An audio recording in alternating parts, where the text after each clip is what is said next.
പ്രിയപ്പെട്ട പ്രേക്ഷകർക്ക് സ്വാഗതം. ഇത് ബ്ലാസ്റ്റേഴ്സ് സൂക്കർ. കേരള ബ്ലാസ്റ്റേഴ്സിന്റെ ISL 11ാം സീസണിലെ 12ാം മത്സരത്തിനായിട്ട് കേരള ബ്ലാസ്റ്റേഴ്സ് നാളെ ഇറങ്ങുകയാണ്. കരുത്തരായ മോഹൻ ബഗാൻ സൂപ്പർ ജയൻസ് ആണ് ബ്ലാസ്റ്റേഴ്സിന്റെ നാളത്തെ മത്സരത്തിലെ എതിരാളികൾ. നിലവിൽ മോഹൻ ബഗാൻ സൂപ്പർ ജയൻസ് 1ാം സ്ഥാനത്തും കേരള ബ്ലാസ്റ്റേഴ്സ് 10ാം സ്ഥാനത്തുമാണ്. അതുകൊണ്ട് തന്നെ ഒരു ജീവൻ മരണ പോരാട്ടം തന്നെ നാളെ ബ്ലാസ്റ്റേഴ്സിൽ നിന്നും നമുക്ക് പ്രതീക്ഷിക്കാം.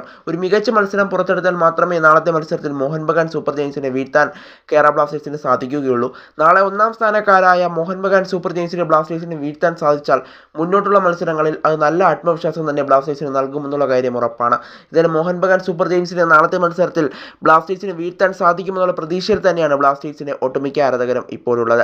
എന്നാൽ ഇപ്പോൾ ബ്ലാസ്റ്റേഴ്സിന്റെ മുൻ താരമായ മലയാളി താരം കൂടിയായ സഹൽ അബ്ദുൾ സമദ് ഇപ്പോൾ നിലവിലുള്ളത് മോഹൻ ബഗാൻ സൂപ്പർ ജയൻസിലാണ്. എന്നാൽ ഇപ്പോൾ സഹൽ കേരള ബ്ലാസ്റ്റേഴ്സിനെ നേടുന്നതിന് മുമ്പ് കുറച്ച് കാര്യങ്ങൾ വ്യക്തമാക്കിയിട്ടുണ്ട്. എന്നാലും സഹലിന്റെ വാക്കിലേക്ക് കടക്കും മുമ്പ് നമ്മുടെ ചാനൽ കണ്ടുപോകുന്ന ഏകദേശം 80% പേരും ചാനൽ ഇതുവരെയായിട്ടും ഒന്ന് സബ്സ്ക്രൈബ് ചെയ്തിട്ടില്ല. അതുകൊണ്ട് തന്നെ പരമാവധി എല്ലാവരും ചാനൽ സബ്സ്ക്രൈബ് ചെയ്ത് വീഡിയോ കാണാനായിട്ട് ശ്രദ്ധിക്കുക. അപ്പോൾ നമുക്ക് നേരെ വീഡിയോയുടെ തന്നെ കടക്കാം. എന്നാൽ കേരള ബ്ലാസ്റ്റേഴ്സിന്റെ മുൻ താരവും നിലവിൽ മോഹൻ ബഗാന്റെ താരവുമായ സഹൽ അബ്ദുൾ സമദ് പറയുന്നത് ഇങ്ങനെയാണ്: കേരള ബ്ലാസ്റ്റേഴ്സ് എൻ്റെ പഴയ ടീമാണ്.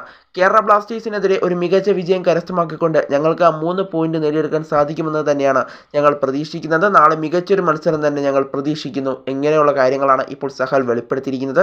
എന്തായാലും ബ്ലാസ്റ്റേഴ്സിനെതിരെ 3 പോയിന്റ് നേടിയെടുക്കാൻ മോഹൻ ബഗാൻ സാധിക്കുമെന്നുള്ളൊരു ഉറപ്പ് അവർക്കുണ്ട് എന്നുള്ളതാണ് ഇപ്പോൾ സഹൽ അബ്ദുൾ സമദ് വെളിപ്പെടുത്തുന്നത്. എന്തായാലും അവർ 1ാം സ്ഥാനത്ത് തുടരുന്ന ടീമാണ്. അതുകൊണ്ട് തന്നെയായിരിക്കും സഹൽ ഇങ്ങനെയൊരു ആത്മവിശ്വാസം ഇപ്പോൾ പറഞ്ഞിട്ടുള്ളത്. എന്തായാലും കഴിഞ്ഞ സീസണിലെ കണക്കെടുത്താൽ ഇരു ടീമുകളും 2 തവണ ഏറ്റുമുട്ടിയപ്പോൾ കൊൽക്കത്തയിൽ വെച്ച് നടന്ന മത്സരത്തിൽ എതിരില്ലാത്ത ഒരു ഗോളിന് ബ്ലാസ്റ്റേഴ്സ് വിജയിച്ചിരുന്നു. ആ മത്സരത്തിൽ ദിമിത്രിയോസ് ലാമന്തോസ് ആയിരുന്നു ബ്ലാസ്റ്റേഴ്സിന് വേണ്ടി ഗോൾ സ്കോർ ചെയ്തത്. എന്നാൽ 2ാമത്തെ മത്സരത്തിൽ കൊച്ചിയിൽ നടന്ന മത്സരത്തിൽ 3-നെതിരെ 4 ഗോളിന് ബ്ലാസ്റ്റേഴ്സിന് കൊച്ചിയിൽ ഒരു പരാജയം ഏറ്റുവാങ്ങേണ്ടി വന്നിരുന്നു. കഴിഞ്ഞ സീസണിൽ ഇരു ടീമുകളും ഏറ്റുമുട്ടിയപ്പോൾ ഓരോ വിജയമാണ് ഇരു ടീമുകൾക്കും നേടിയെടുക്കാൻ സാധിച്ചത്. ഈ സീസണിൽ ഇനി എന്താകും ആദ്യത്തെ മത്സരത്തിൽ സംഭവിക്കുക എന്നത് നമ്മൾ കണ്ടറിയേണ്ട ഒരു കാഴ്ച കൂടിയായിരിക്കും.